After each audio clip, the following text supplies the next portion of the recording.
There are 10 job search mistakes I see people make all the time, and I will fully admit some of them I was guilty of myself when I was job searching. So today we're going to talk about what they are, and I want you to vow to never make these job search mistakes again. Let's get started. If this is your first time here, my name is Cassandra and I help motivated professionals build their careers and businesses through practical tips to gain career confidence.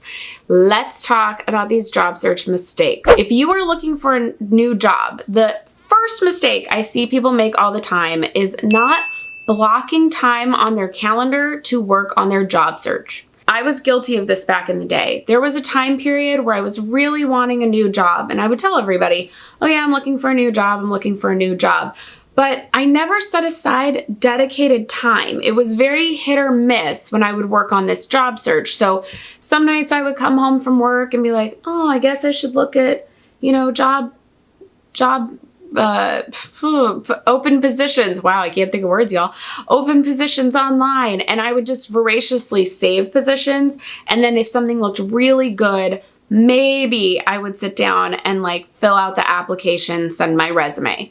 I knew I was supposed to meet with people, but I didn't really know how do I do that when I'm working. And I just didn't investigate the way I should. And it really prolonged the job search. If you instead will figure out 1 hour even that you can work on your job search each week, you're going to go farther faster. I think if you want to be real aggressive, we probably need to find at least 1 hour a day to work on our job search. But the key thing is block some time. As much as I'd love you to do 1 hour a day, I totally understand that some of you are in situations where you're like, I'm already working hours at a job that fully exhausts me by the end of the day. I have family, I have friends, I have other commitments.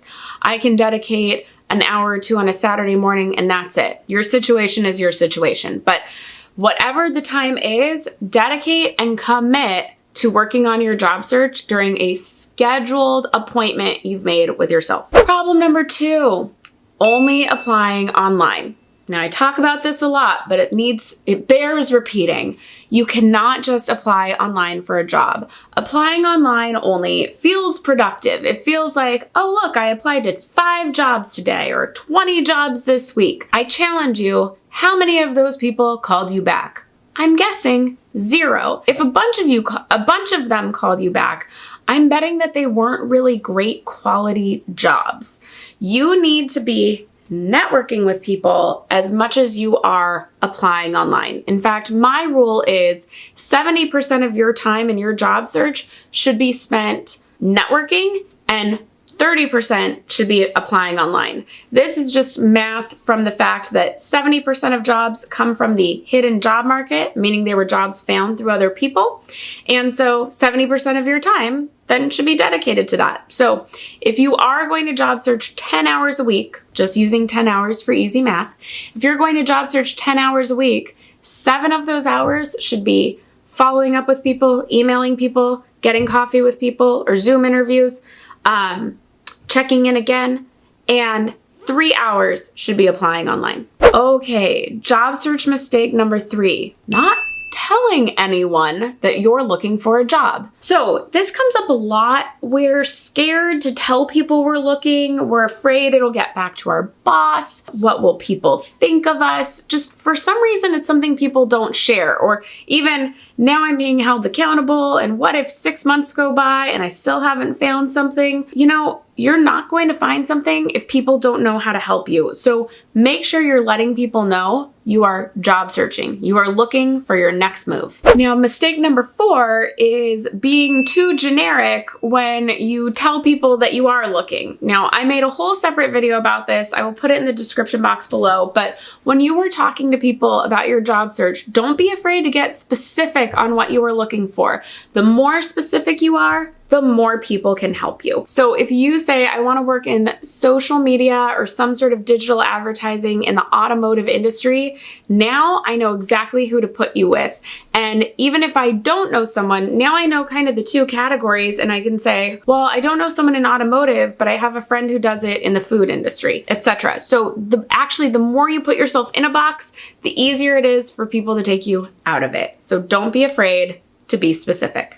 Okay, mistake number 5, staying too open. Depending on how hard a situation your current job is, you might be like, I'm willing to take a step down, or I'm willing to go work in that industry that I don't really care about. That's not my main focus. I want to challenge you on that. Be picky. You don't want to be too open that you end up going, what is it? From the frying pot to the fire, from the frying pan to the fire.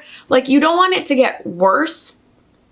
Fun fact, this is a mistake I have made. You want to make sure that whatever that next move is still within your overall career goals. So while yes, be open to opportunities that maybe you hadn't considered, don't take just anything. Don't apply online to just anything. You know, if you're at an entry-level area and you're like, oh, I really want to work at Disney, you know that you're going to get an assistant job first. But don't apply for the assistant job in the finance department if what you really want to do is marketing.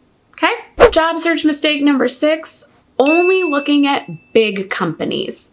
So a lot of times we all tend to look at the large corporations, the big companies in our town, because that's what we know, right? And I'm not saying you shouldn't look at them, but don't only look at them. Start doing some research on what are some of the smaller companies in your area that you could possibly work for.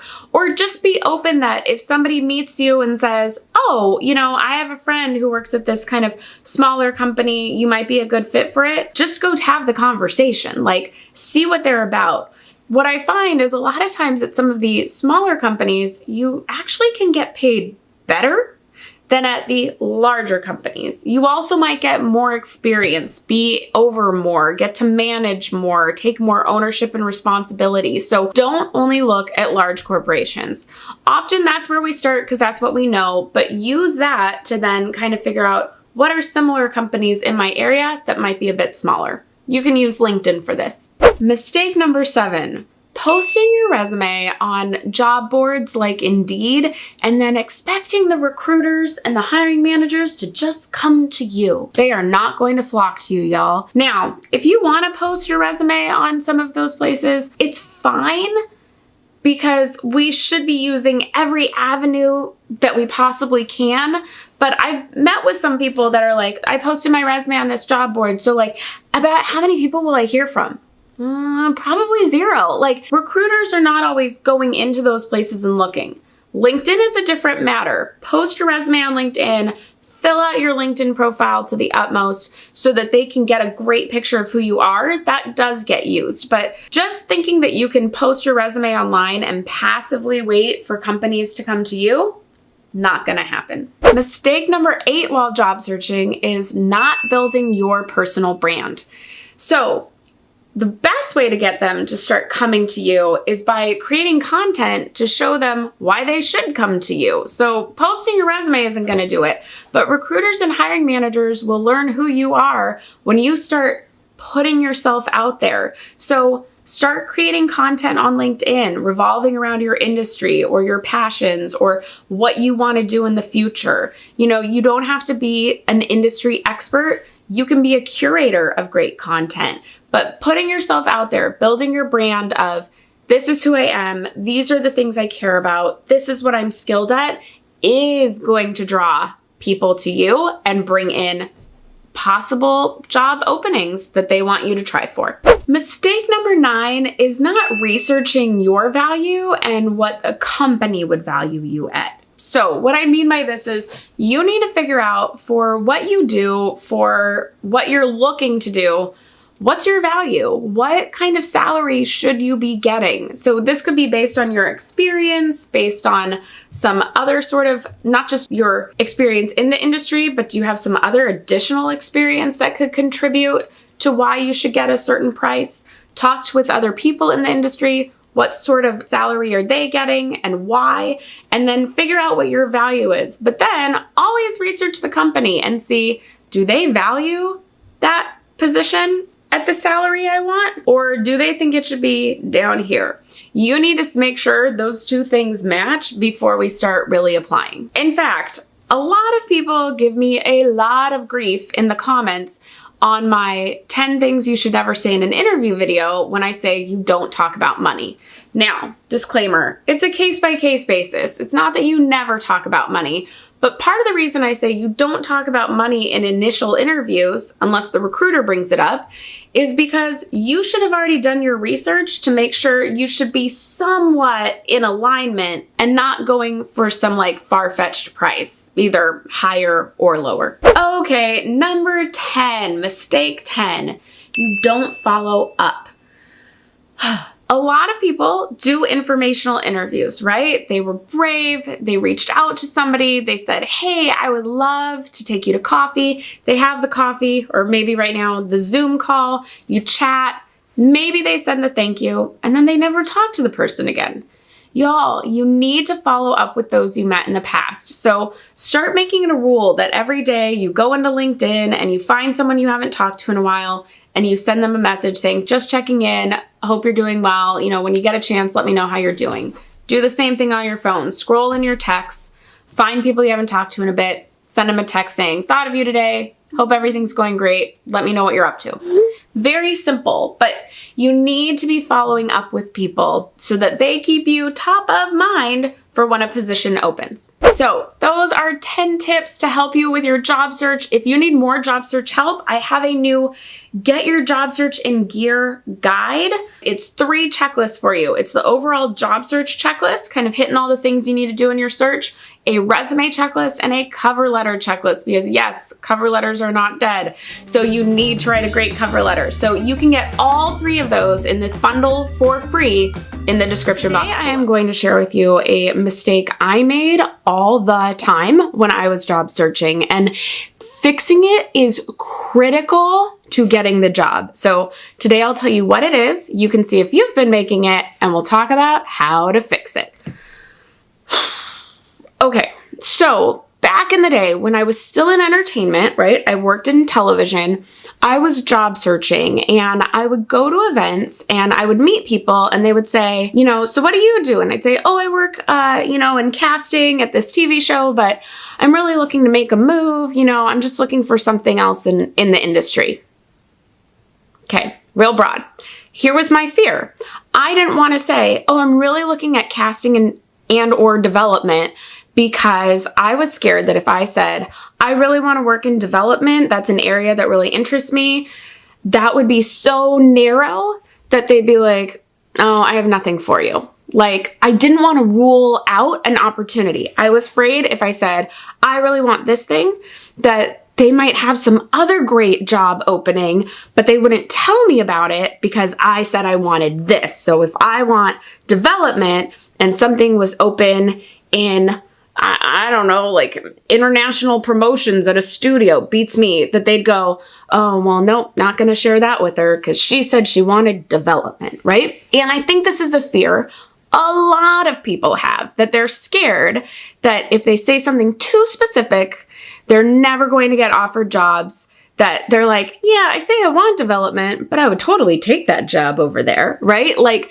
they're afraid they're going to rule out other options. But here is the problem. When you are so general, no one knows what to offer you. So this just happened again the other day. I met somebody who is a job seeker, and she just graduated with her master's, and she said, oh yeah, I'm a job seeker. I'm looking for new opportunities, been doing a lot of informational interviews. And I went, okay. And myself and this other person both were like, okay, but like, what kind of jobs?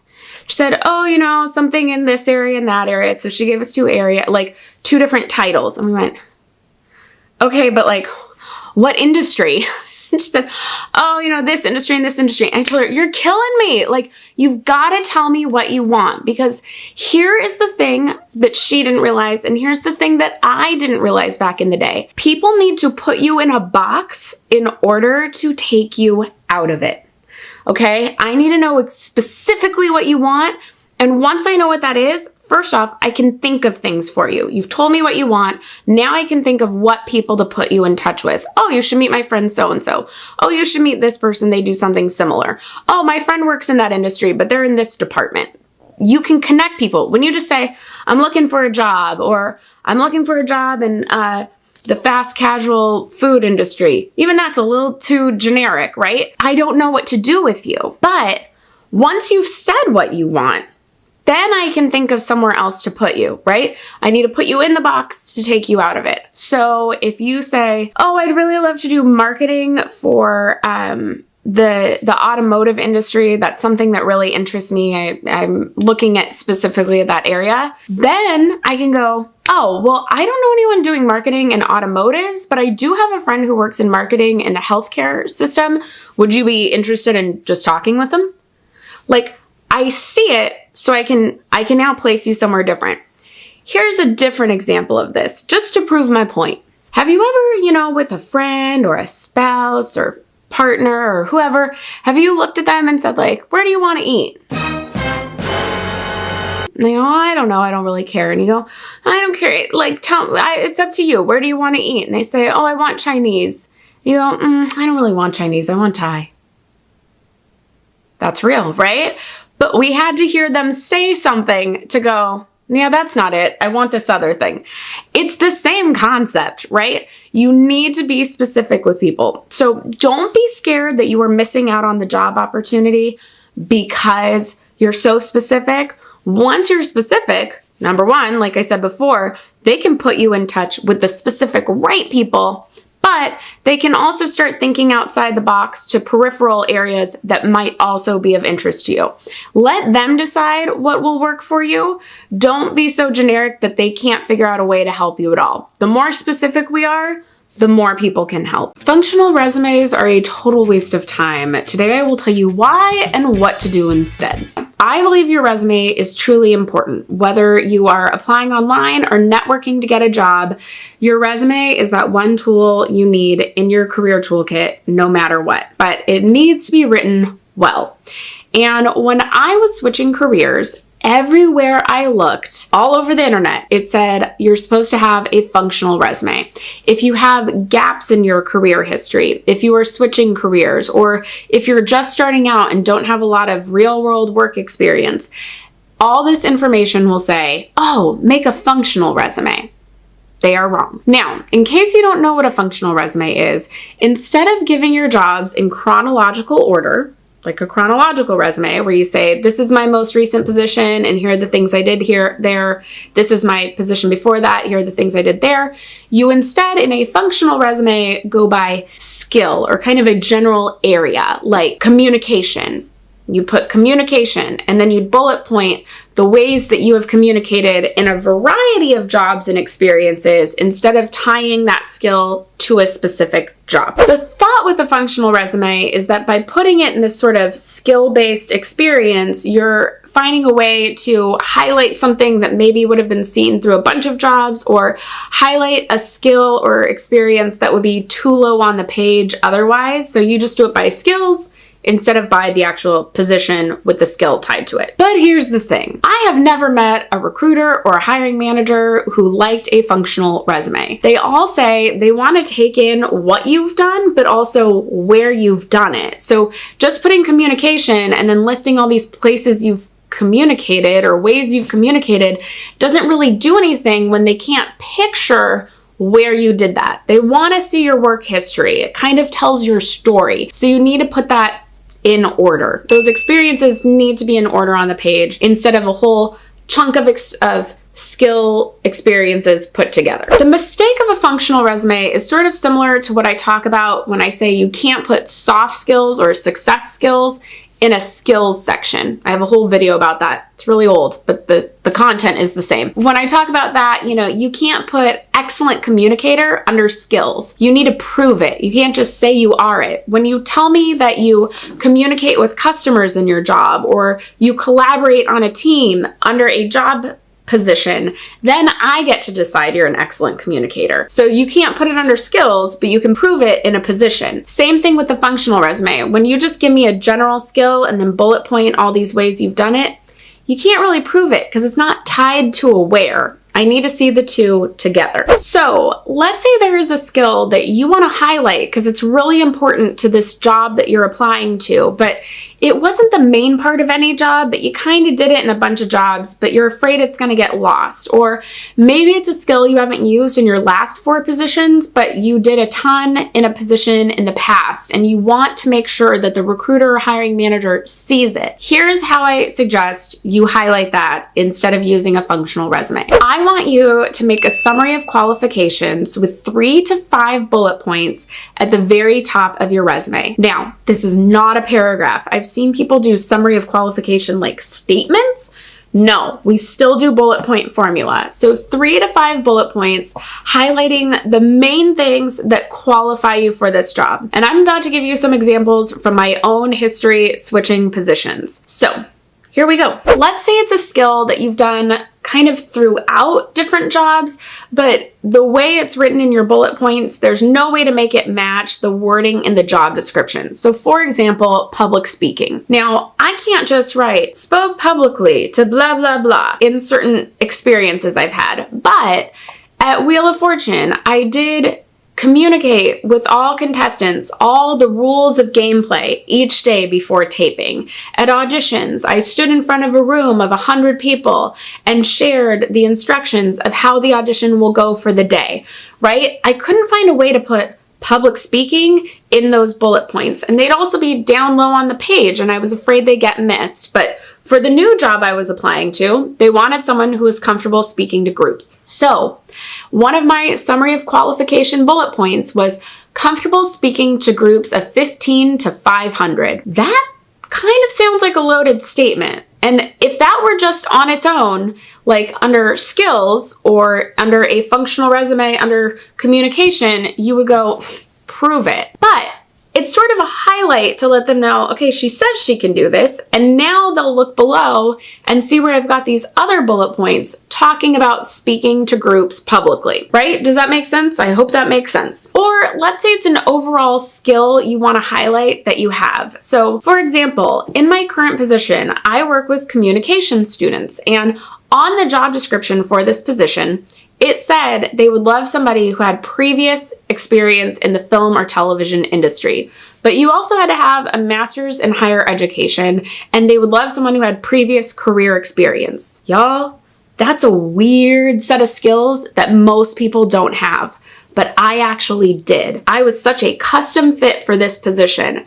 But if you were looking at my resume chronologically, you would have seen my career center experience. Cool, that's one good qualification. My master's degree, great.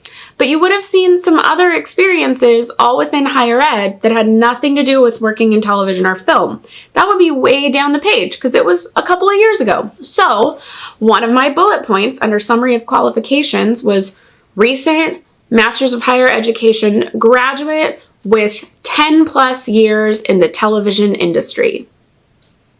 Great. Now they know to keep reading. So use a summary of qualifications to kind of hit them over the head with the top skills that you have related to the position, and you can prove those skills or experiences in the chronological section of your resume below. There is so much information out there on what you should and should not do on a resume. Today, I want to set the record straight and tell you 5 mistakes you never want to make on a resume, and one that maybe sometimes you can. So before we get into it, I want to really remind you, when you are writing your resume or revising it to tweak it to that job description to send to an employer, remember that there is a recruiter and a hiring manager on the other end reading it. So you need to be thinking like them. You need to be thinking, have I said enough that they will pull my name from the pile and call me for an interview?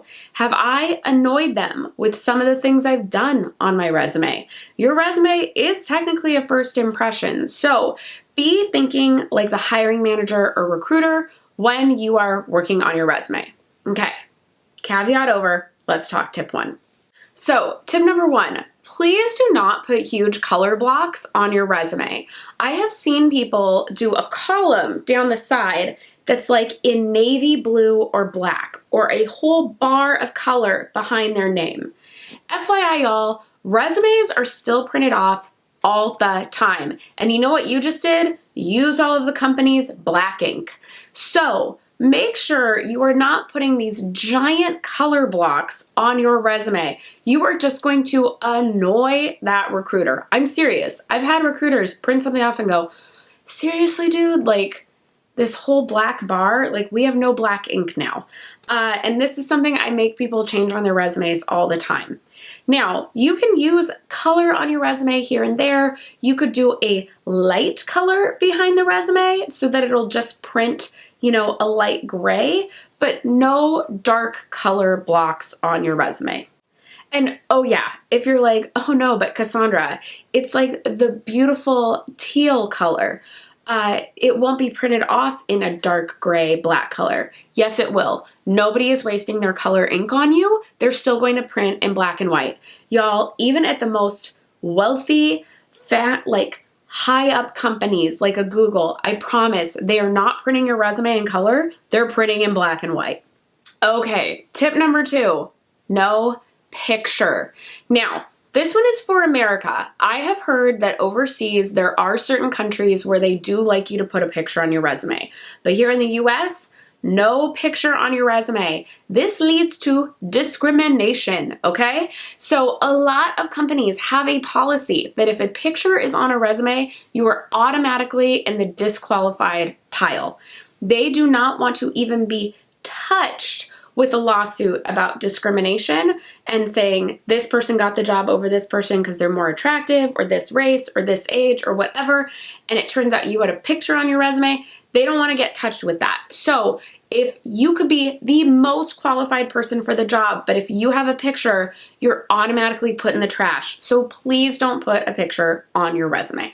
Tip 3, under your skills section, those of you putting those little graphs or bars or 5 dots of how well you know a skill, those don't belong here. Please take those bars off your resume. Yeah, they look really nice. And I'll be honest, when I first saw them on people's resumes, I went, oh, that's clever. That's really cool that they have that bar like showing, oh, they know Photoshop this well. Well, I talked to recruiters and they said, we hate those bars. So out of what? 4 circles out of 5? Based on what scale?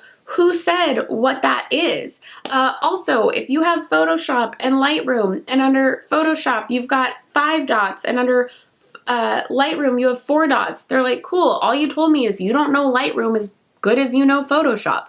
Like, it does nothing for you. So while they look fancy, once again, think like a recruiter, think like a hiring manager. They look at those bars and go, this tells me as much as if you just said, I know Photoshop and Lightroom. Like, keep that in mind. Don't waste time on those things. Okay, the 4th mistake you don't want to make. You do not need to put everything you've ever done, ever. If the job is not relevant, take it off.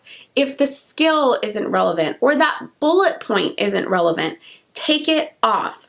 Now, I am not saying that if you want to go work at a casting agency and you once worked at McDonald's, you should take McDonald's off, okay?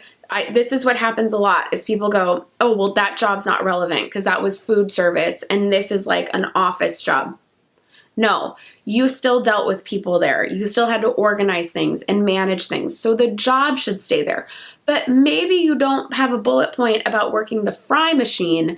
Maybe you have a bullet point about resolving customer issues because in this job, you're going to have to work with clients and make sure they're happy. So make sure you're only putting what's relevant. But instead of taking off full jobs, most of the time I would say take off bullet points that don't matter. Some people think, well, I've got to show them everything I've ever done to really prove myself. Well, the problem is then your resume is so muddied up with so much stuff, I can't see the good things you've done because they're in between 5 bullet points of other things that don't matter to this position. So only put what's relevant to that job. Okay, the 5th mistake you don't want to make for a resume. Don't use Canva or Photoshop or Illustrator to make your resume. Y'all, Canva has templates that look beautiful. I see people writing about them in Facebook groups all the time. Oh, Canva has these great templates. Canva did not talk to recruiters and hiring managers before making those templates. They just went, hey, this looks pretty. And first off, a lot of them have photos, which tip 3 we already talked about, you don't put a photo. The other problem is you can't change them easily. So this is where it goes into Photoshop or Illustrator as well. Your resume needs to be tailored every single time you apply for a job. And if you're making your resume in Canva or Photoshop, it is super hard to tailor because you're moving all these little pieces around, or you had one bullet point that was one line and you're taking it out and adding a bullet point that goes down a line, and oh, that threw off my whole alignment. And it's just a lot harder now. Unless you were going for a graphic design position, every recruiter and hiring manager I talk to say they just want to see that you have the information, that you've done the job. So make a traditional style resume. Make a traditional resume that you can easily cut, copy, paste, revise for each job. It's just going to be so much easier. And like I said before, if once you've done that, if you want to make your name navy blue or your subject headers navy blue or forest green or whatever color, then you can go add those things in. But we don't need to care so much about having columns and borders around sections and this icon in the corner to represent who you are or whatever. None of that is getting you the job. What's getting you the job is the skills you have listed, the bullet points demonstrating that you can do this job. So focus on those things. Just use Word or Google Docs or something like that, Pages. Don't worry about Photoshop and Canva. Okay, now I said there's a mistake you sometimes can make. If you have watched anyone's video, probably including a couple of mine, about resumes, we all say you have to keep your resume to 1 page. For first jobs, I think this is true. When you get farther in your career, you can go over. And let's say you've had a bunch of really good experiences towards the job, you can go to 2 pages sometimes. Now remember, mistake number 4, don't go to 2 pages because you've kept everything you've ever done and half of it doesn't matter for the job. Go to 2 pages because you have done so many things related to this position, you're perfect for it, and it took you 2 pages to demonstrate that, right? To show that experience. The reason I bring this up is because, once again, I was in a Facebook group with a bunch of recruiters and somebody asked this question and every recruiter said, I never threw someone in the trash just because they had 2 pages. I looked at their 2 pages. So that leads me to believe, okay, you can go 2 pages sometimes, but be smart about when you do. So it gets to the end of the interview and they look at you and say, so those are all of our questions. Do you have any questions for us? And yes, you definitely do. But there are 3 questions that I just do not like and do not recommend you asking. And I'll be honest, one is pretty darn controversial. So stick around for this one. I'm going to give you the 3 questions I would definitely avoid asking in your next job interview. I love to discuss questions at the end of a job interview. This is something I've done a couple of videos on. I will have links to the other videos about it below and in cards over here at the end of this. But one thing we haven't addressed is the questions to not ask. And so I wanted to talk about that today. I sit in a ton of interviews. I still, even if it's a mock interview, a practice, I make people still ask me their questions just so I can see what they were going to ask.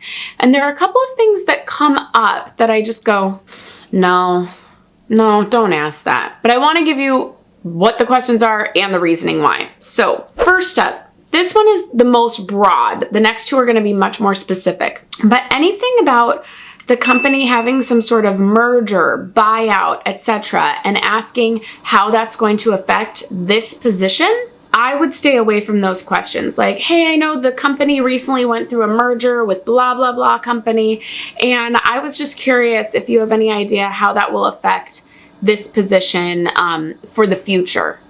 Well, are they going to actually tell you, like, well, you know, we're really not sure if in 6 months this position will be around? Like, I don't think you're going to get a real answer. So I don't know if I would waste my time asking. Now, there might be a caveat to this. I can already hear somebody's going to come in the comments and be like, you should definitely ask, blah, blah, blah. Maybe if it's the right time, if they've mentioned the merger, if they've mentioned the buyout, something like that. But I would maybe ask that only if it's with a hiring manager as the sole person in the room, and you really have to practice the way you decide to ask it. My dog is growling. What are you growling at? Go to sleep. Okay, so the next one I don't like is, why is this position vacant? Y'all, they're never going to tell you why this position is vacant. Or, I'm just curious, what happened with the last person in this position? I've been asked this many times. You're probably not going to get a real answer, or I don't quite understand how hearing the answer helps you. Like, even if it's, oh, well, they got promoted. Well, okay, promoted to the only other step up in this department. So now that they got there, they're going to be in it 5 years. So I'm stuck at entry level for at least 5 years. Or did they get promoted to some other department because they have a passion in something that you don't have a passion in? Even if it's a good reason, you're not going to know. But if the person got fired, if they quit because it was a hostile work environment, they're not going to tell you. So I just don't quite understand why waste the time asking it. Now the last one. This is the one that people have fought me on. I hate the question, why do you like working here? Now, people say ask this question because it's going to imprint positive feelings, or you're going to imprint on their positive feelings of why they like working there, because they're going to talk about these happy things and now think of you. We are assuming so much in that. We are assuming they like their job. You don't know if this person likes their job or if they were told to sit on this committee. You don't know if this person is like, I gotta hire somebody for this role so that once they're here, I can bounce and go to that other company. You have no idea. So the idea that you're gonna imprint positivity on them and they're gonna have warm thoughts about you, maybe, but you don't know. And then if they don't like their job, I just don't think you can trust their answer. And this is somebody you have not known a long time. So when you say, hey, tell me, why do you like working here? You've already made an assumption that they actually like it. And so, two, even if they do like it, you're not going to know if they're the person who actually likes their job or the person who hates their job and they're lying through their teeth. It's just not going to give you a real understanding of what it's like to work there. I don't understand how it's going to tell you anything that's going to help you make a decision. I would think through some other ways to figure out if this is the right fit for you. Ask about what makes someone successful in this position. Ask about the culture of the department to think, would I be a good fit with that? Nobody is going to say well, you know what? I actually don't really like it here. You have to work really hard and it kind of sucks. I have a friend who I saw at a conference, and she was there with somebody that she used to work with at a past job. They now had both moved on from this institution to 2 different institutions. But that friend interviewed this other person for their job at the same institution they worked at. Go with me here. This is confusing. When they worked at company A, and now they both work different places. So that person had the opportunity to go, I know I felt so bad for you in that interview because I knew you were going to get the job. I could tell you were going to get the job. And some of us were just lying about how it was such a great place to work because we couldn't tell you it's a completely hot mess. Okay? So this is why I don't like, why do you like working here? No one's going to tell you it's a hot mess. Okay, so those are 3 questions that I just really don't like. What I want you to think about when you're thinking of what questions to ask at the end, think about questions that will help you figure out if this is the right place for you. And to help you with that, I have a video all about it. It's my #1 video. I highly suggest you go check it out. I will leave it here and in the description box below. If you need more help, I have a free interview prep checklist, and you can get that at interviewprepchecklist.com and in the description box. Interviews, whether recorded or one-to-one, another person on the other side of the screen, are stressful, and there are some things people do that really hurt their chances of getting a job off a video interview. So today I want to give you 3 tips on how to avoid these key mistakes people make on video interviews. Right, so first thing you never want to do on a video interview is wait until the actual interview to test your audio and video. I am shocked people don't prepare for this ahead of time. You need to get on your computer and make sure your settings are correct, that they can hear you, that you can see people. You know, you're not going to be able to test it with the actual interviewer before, but you can test your equipment. I don't know about you, but like my MacBook glitches out all the time. It's a year old and I love Apple, but my MacBook glitches out all the time. And I got on a call, video had just stopped, camera not working. I didn't change anything. So you want to make sure you know where all your audio and video settings are on your computer and that you have tested them to the best of your ability ahead of time. Yes, sometimes things happen last minute, but at least if you've tested, you'll know where all your settings are, you'll know the things you want to try. If you're gonna wear headphones, make sure you test all that ahead of time. So get a friend to get on a Skype, a Zoom, a FaceTime on your laptop with you to test everything out beforehand. Now, the number 2 thing people make as a mistake is they have their normal energy.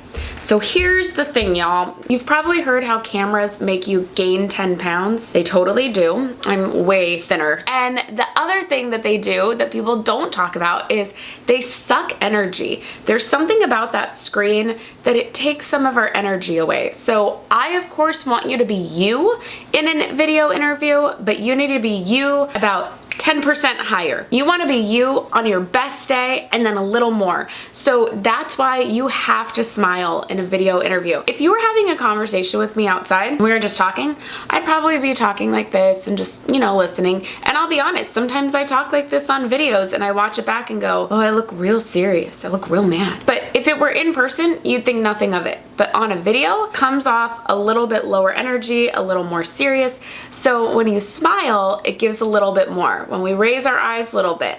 Now, I don't want you to think in crazy terms of like, oh, I'm on this video interview, so I must smile. No, but just think of it as I'm gonna give 10% more of myself. I'm gonna up my energy a little bit more, sound a little bit more enthusiastic because the camera is gonna suck 10% away, so you're gonna end up seeming like your normal self. And the third mistake I see people make is ignoring their setting. Please do your video interview from the quiet of your home. If you have roommates, tell them they have to shut up at that point. If you have a dog that barks at everything, take him to a neighbor's or a friend's house. Do not do this interview from a Starbucks, from your car, any of those things. I have had people interview from their car with their phone in their lap, and you can tell they're in their car. First off, this down, the phone going up, not a good angle. It just doesn't feel professional. It doesn't show that you took the time to care about this. So it is extra work to do a phone interview. You've got to figure all these things out.